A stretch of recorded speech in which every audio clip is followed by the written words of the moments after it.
Alright, good morning people of YouTube. So we are back again today with a BT8 deck profile. This time it's X-Antibody. This is going to be the big Alphamon super swing, take out all of their security, also have big blocker version of the deck.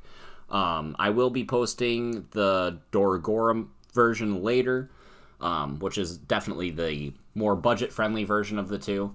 But this is the deck. This is the version of the deck that I was the most excited about going into BT8, and one of the decks that I was most excited to play this format. So I had to give it a try, and I absolutely love it. So we're going to speed through the deck profile a little bit, because most X-Antibody decks kind of look the same, since you have to play like 4 of every X-Antibody card. But then at the end, I'm going to go over the combo, so that way, if you haven't seen it yet, you can kind of get a feel for what this deck does. So if you like this kind of content, make sure you guys like, comment, subscribe, and we will go ahead and get into it.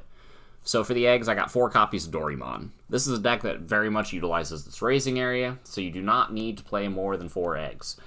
This is the one that lets you draw more cards, and this is very important for seeing all of your combo pieces. So Doraemon is very good.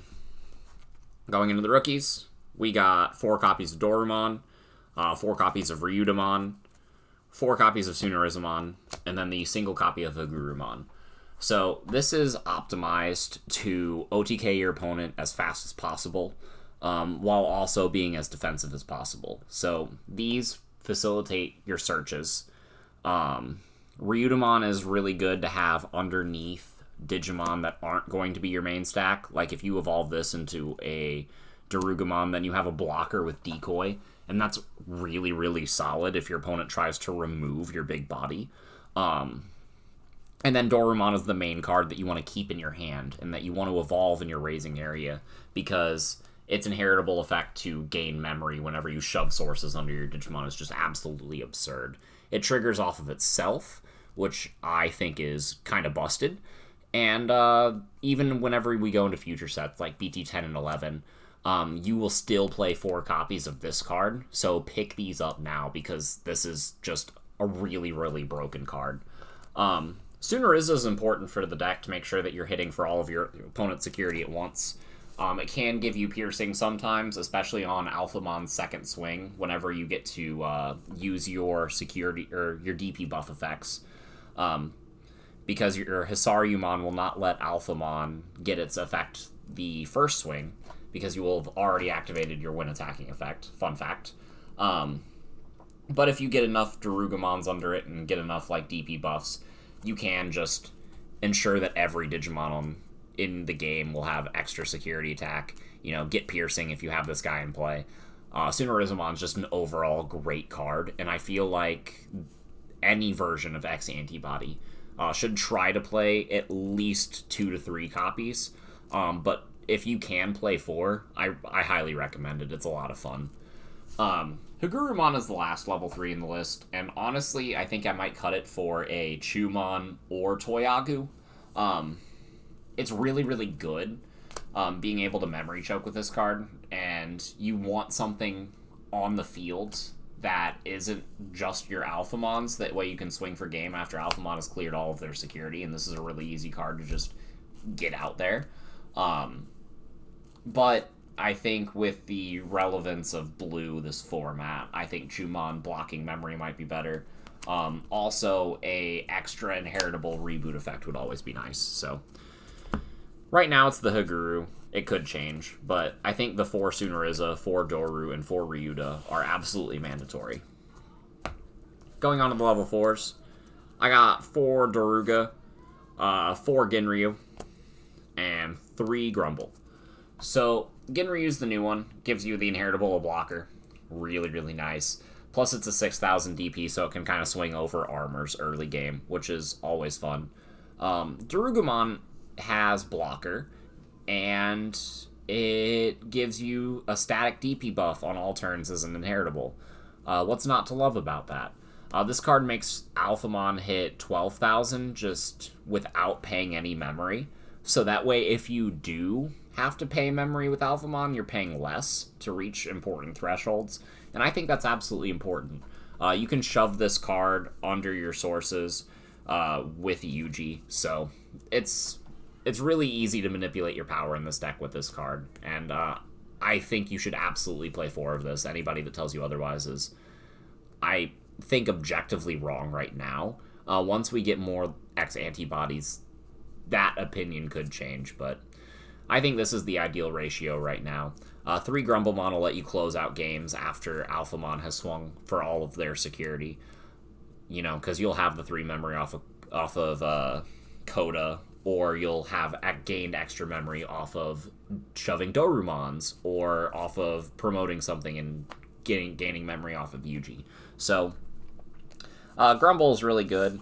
I am thinking about taking one of these out to play another option, and I will get into that whenever we get into the options of the list.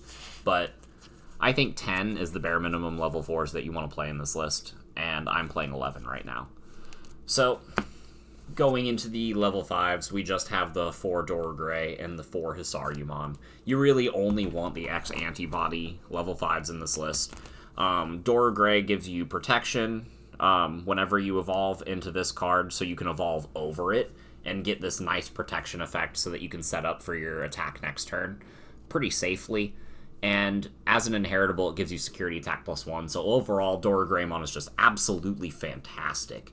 But Hisarumon gives you access to this fun, flashy new combo that we get in BT8, which I will be going over at the end of the video. But, you know, Reboot is also nice. You know, giving yourself Reboot blocker is something that you can do in this deck now, which is kinda nuts. So these level 5s work out very nicely. Going on to the level 6s, we play 3 copies of Alpha and 4 copies of Oryu. We do not play any level 7s in this list, because evolving a level 7 on top of one of these would mean losing X-Antibody, which means you lose your inheritables, which isn't good. And Alpha Oryu is your main win condition. So we will go over into that combo with the Tamer at the end.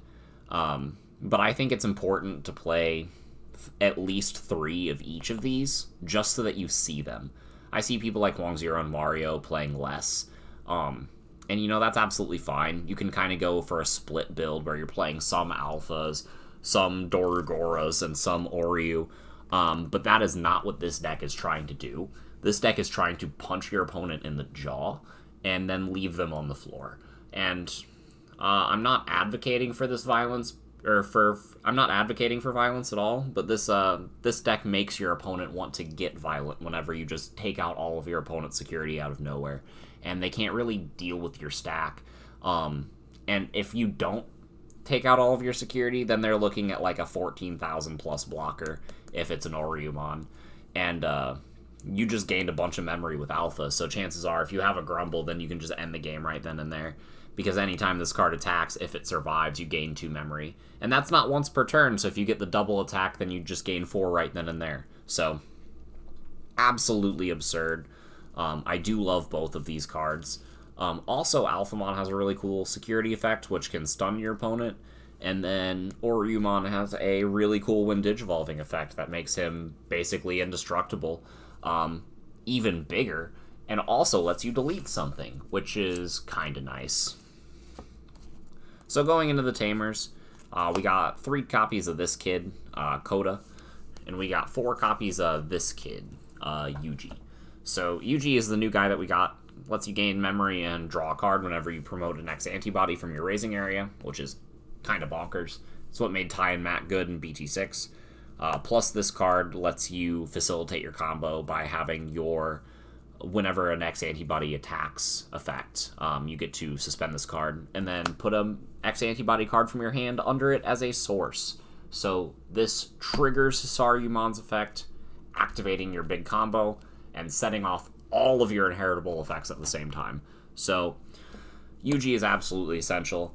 I wouldn't play any less than 3. When Cool Boy comes out in the next set, I'm going to have to read that card and see more what he does. I don't know exactly what my Tamer ratio is going to be next set, but I know Tamer ratios get a little bit more difficult when we get the 3rd Tamer. But these Tamers right now are just absolutely essential. Coda provides you more consistency, and Yuji provides you aggression, so absolutely love both of them. And then for the options, I got 1 copy of Breath of the Gods and 3 copies of Black Memory Boost.